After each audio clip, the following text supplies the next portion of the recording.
Hello, David Robertson here, and welcome to the HEFESTIS CISO Share webinar in two parts.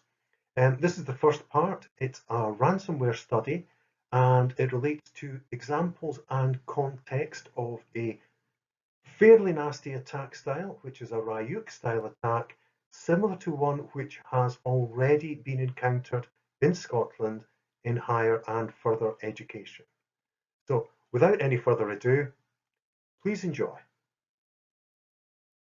In part one, we will be going over a couple of examples of where ransomware has afflicted an organization. And in the first instance, that will be where the ransom was paid. The second is an example where the ransom was not paid. Following those scenarios, we will look at the typical steps of a ransomware attack and in more detail look at the combination of elements that can be used in a multi-staged attack, such as that which afflicted a Scottish institution not too long ago. Then it will be on to the second webinar, how to defeat ransomware. Although no reminder is necessary, a successful ransomware attack will prevent access to systems or data until a solution is found.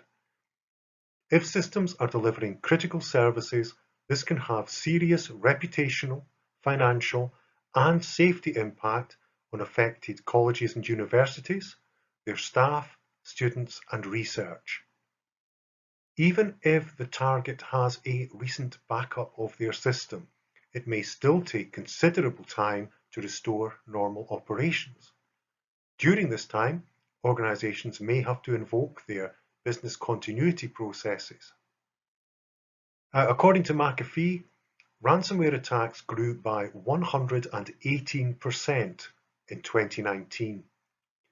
Security provider Emasoft reported that 2019 saw a significant rise in attacks on public sector organizations, including local authorities, schools, higher education, further education, and hospitals. Over 2018 and 2019, RYUK attacks increased significantly to become the most common and effective type of ransomware attack in the public sector. SamSam, which is the oldest common type of ransomware, remains a significant ongoing threat. However, new threats such as Megacortex and GogaLocker are growing rapidly in usage. More detailed information and links to recent resources relevant to these ransomware types are included within the accompanying case study in the infection and major components of a RYUK style attack sections of the document. Shared via the February 7th edition of Threatscape, our first cautionary tale is from the prestigious University of Maastricht in Holland, which has ended up paying a $220,000 ransom to a group of Russian hackers after an unwary employee fell for a phishing scam. The university was attacked with ransomware on Christmas Eve 2019, a month after an employee clicked on a phishing email. This is from BitcoinerX. The groups behind the attack have been identified by security firms as TA505 and Evil Corp, which are an infamous Russian cybercrime ring that has recently resurfaced with sophisticated attack techniques. And this is according to an analysis by Microsoft and other researchers. The attackers first demanded 30 Bitcoin, then worth about $220,000. Right now, that would be closer to $300,000. And the university reasoned it would be cheaper to cede to the attackers' demands and pay for the decryption keys. The damage of that to work of the students, scientists, staff, as well as the continuity of the institution can scarcely be conceived, said University Vice President Nick Boss in a recent press conference.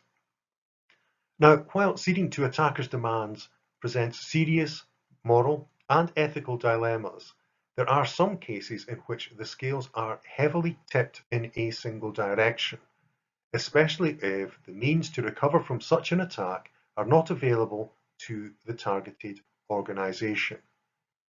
We will address the question of why do people pay the ransom demanded by hackers later in this webinar, but it is well known that the damage caused by a modern ransomware attack can be extensive, as is illustrated in the next example, which is from Atlanta, Georgia, in the good old US of A.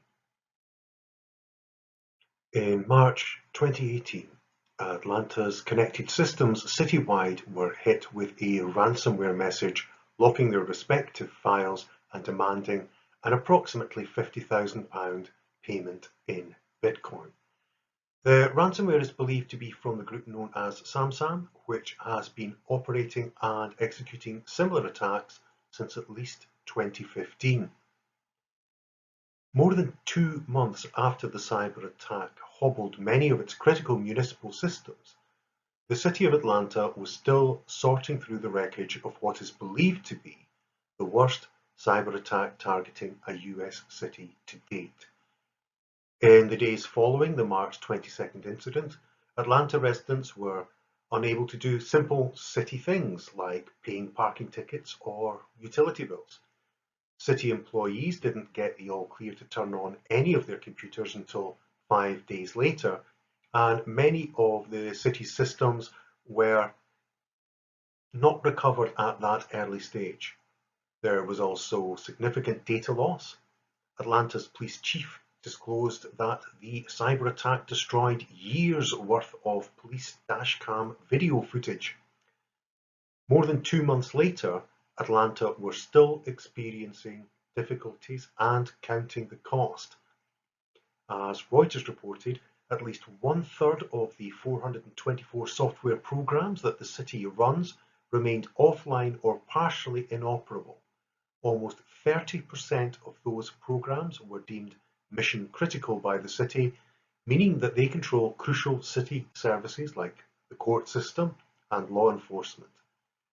It was explained that Atlanta IT department initially believed only 20% of the city's software programs were affected, none of which they believed again affected critical systems, when in actuality the attack was still ongoing. It was at that point estimated that $9.5 million would need to be added to the department's $35 million budget to address the remaining damage. That amount is on top of the more than $2 million in emergency procurements sought by Atlanta Information Management following the attack. The final reported figure for complete recovery, which took another several months, was $17 million. Now, whilst ransomware against Windows operating systems, such as this Atlanta attack, are relatively commonplace, attacks against Mac and Linux systems are also seen. Would this level of damage entice you to pay a ransom demand? Well, let's take a look at the typical stages of a ransomware attack and come to an informed view. Okay, step 1 is infection. After it has been delivered to the system via email attachment, phishing email, infected application, or other method, the ransomware installs itself on the endpoint and any network devices it can access. Step 2, secure key exchange. The ransomware contacts the command and control server operated by the cybercriminals behind the attack to generate the cryptographic keys to be used on the local system. Step 3 is encryption. The ransomware starts encrypting any files it can find on local machines and the network. Step 4 is the extortion. With the encryption work done, the ransomware displays instructions for extortion and ransom payment, threatening destruction of data if payment is not made. And finally comes step 5, the unlocking. Organizations can either pay the ransom and hope for the cybercriminals to actually decrypt the affected files, which in many cases does not happen, or they can attempt recovery by removing infected files and systems from the network and restoring data from clean backups. Malware of any type can be delivered to systems via visiting or even viewing an infected or infecting email, website, email attachment, embedded link, spear or spam, phishing email, infected application, USP, document, or pretty much any other method of electronic communication. Historically, attacks from packaged ransomware, such as WannaCry, which is primarily an uncontrolled automated worm virus, do not carry the same level of threat as new variants. Were it not for the continued use of outdated computer systems and poor education around the need to update software, the damage caused by the original WannaCry attack could well have been avoided. Modern ransomware attacks are often considerably more sophisticated in both structure and design. Now, in over 95% of recorded incidents to date, the initial infection vector for a RYUK style attack is spam or phishing email. Following successful infection, there follows staged deployment of often multiple components and payloads which infiltrate the targeted network. Different stages of the malware infection will exploit different vulnerabilities within that estate, attempt to neutralize defenses and detection, then perform encryption on files, folders, and databases. The ransomware then installs itself on the endpoints and any network devices it can access as the final stage. Polymorphic and metamorphic malware. Modern attacks will often contain bundles of malware tools which are wrapped in specialized code to evade detection and facilitate a multi-layered attack on networks, devices, and systems. The recent outage in Scotland was caused by a polymorphic malware bundle, which along with its sibling and equally malevolent threat, metamorphic malware, are two categories of malicious software programs that have the ability to change their code as they propagate. They are also often reconfigured between attacks, making it very difficult for anti-malware software to predict or protect from subsequent attacks using the same or similar tools. This is the modern ransomware attack profile. More detail on both of these types of attack can be found within the infection section of the accompanying case study, but bear in mind that behind these attacks are individuals who are constantly counteracting any attempts to close down the infection. Now, RYUK ransomware is, somewhat appropriately, named after a Japanese anime character, a demon that delivers deadly effects from notes written by a human host. But in our scenario, RYUK does not arrive alone. Typically, a RYUK style attack will be a polymorphic package, which will contain significant malware components, including emotet and TrickBot, as well as RYUK itself. The start of a RYUK style attack may include deployment of emotet to infiltrate systems and farm user information, credentials, and passwords. This virus has been in existence in different forms since 2014, initially designed to steal online banking credentials, but more recent versions are used to gather to and from email address combinations in order to send spear phishing emails or transmit information to other hacker groups to enable further stages of compromise. Now, the TrickBot part of the mix exploits the injection performed by emotet. Whilst TrickBot malware is commonly delivered either by malattachments, over email, without requiring an injector, it is often disguised via a preloaded emotet backdoor infection that is already present. It is considered easier to detect and treat a trick bot attack from a direct email attack. Hence the evolution to TrickBot becoming a less easily detected secondary assault on Windows networks, which can bypass existing malware security utilizing Emotet as a loader.